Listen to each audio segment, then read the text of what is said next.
తల ఎత్తిన స్త్రీ ధైర్యం బలికి తరలిపోతోంది. గళమెత్తని దైన్యంలో జనం కుమిలిపోతోంది.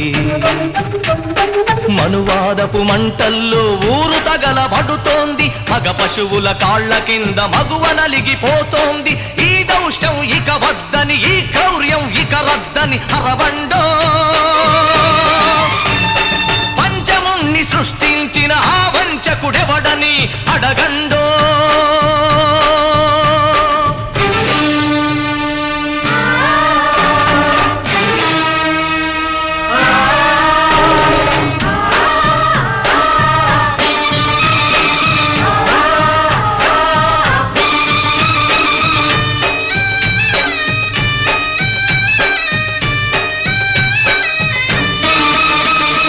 అర్ధరాత్రి ఆడపడుచు సంచరించు స్వర్గం